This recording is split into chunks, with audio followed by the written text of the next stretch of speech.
I am Dr. Sakshi Bansal. I am a gynecologist and obstetrician and a fertility specialist.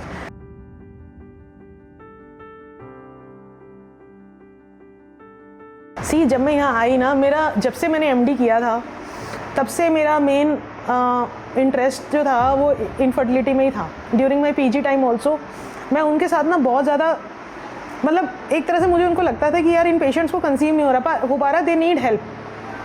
और normal patients की भीड़ में ना कहीं वो खो जाते थे. कहीं प्रेगनेंसी वाले आ रहे हैं, कहीं और प्रॉब्लम्स वाले आ रहे हैं, उनको भी उन्हीं की तरह ट्रीट किया जाता था. आओ दवाई लिखो जाओ, आओ दवाई लिखो जाओ. जबकि वो पेशेंट्स ऐसे नहीं होते. ठीक है, उनको बात करनी होती है, उनको समझाना होता है अपनी प्रॉब्लम. ये हॉस्पिटल बनाया सिर्फ इसीलिए कि यहाँ पे स्पेशली जो इनफर्टिलिटी वाले पेशेंट्स हैं वो आके अपनी बात कर सके, उनको टाइम में दे सकूँ अलग से. इसीलिए ये हॉस्पिटल बनाया था. और जनरली ये पेशेंट ना दूसरे लोगों के सामने आना भी नहीं चाहते, उनको थोड़ा सा वो हेजिटेशन होता है. तो यहाँ पे वो खुल के अपनी बात कर सकते हैं और अपना, मैं भी उनको टाइम दे सकती हूँ नॉर्मल पेशेंट्स की भीड़ से हट के.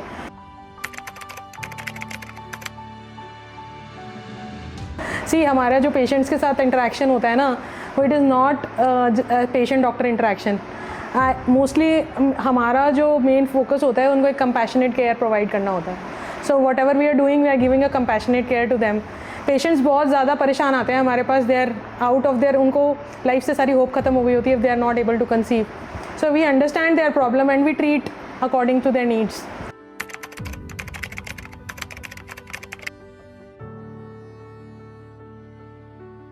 बहुत ज़्यादा पेशेंट्स इतने ज़्यादा डिप्रेशन में रहते हैं. ये जो मोस्टली द फीमेल्स, मेल्स का इतना ज़्यादा प्रॉब्लम नहीं रहता क्योंकि मेल्स को ना जनरली कोई कुछ कहता नहीं है.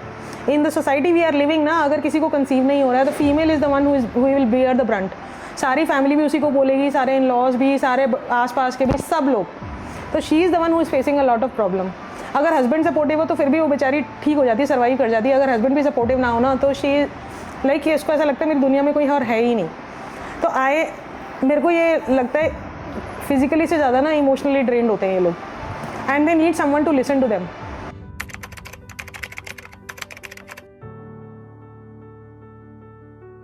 I just want to reassure them that if you want to take help, please don't hesitate to approach.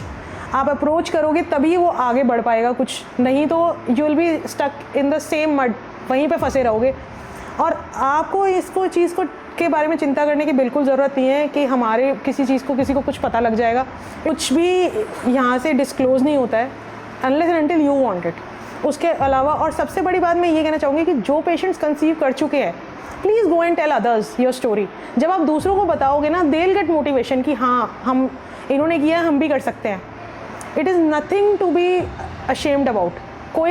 किसी को भी इसके बारे में शर्म वाली बात नहीं है कि हमको इस मेथड से कंसीव हुआ. It is just a way of conceiving. तो इससे जुड़ा हुआ स्टिग्मा जो है लोगों को अपने माइंड से हटाना पड़ेगा, तभी ओपन में लोग आके अप्रोच कर सकते हैं और फिर इस ट्रीटमेंट का फ़ायदा भी उठा सकते हैं.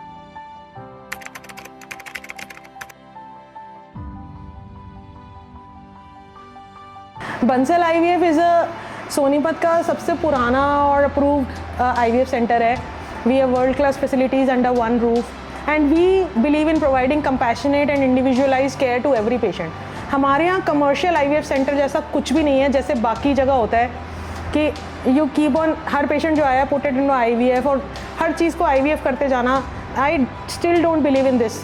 चाहे मेरे पास IVF है, बट स्टिल जब भी कोई पेशेंट मेरे पास आता है, I look at all the options and जितना पॉसिबल हो बिना IVF के अगर उसे कंसीव हो सकता है तो मैं उसको डेफिनेटली उसी तरीके से ट्राई करना चाहूँगी कि वो नेचुरल तरीके से कंसीव हो जाए. And IVF is always the last resort at my centre. तो इसीलिए मुझे ऐसा लगता है कि बंसल IVF का ये एज है दूसरों के ऊपर कि दूसरे लोग जो है जितना इंडिविजुअलाइज और कंपैशनेट केयर हमारे यहाँ होता है, I don't think it is there at any other place.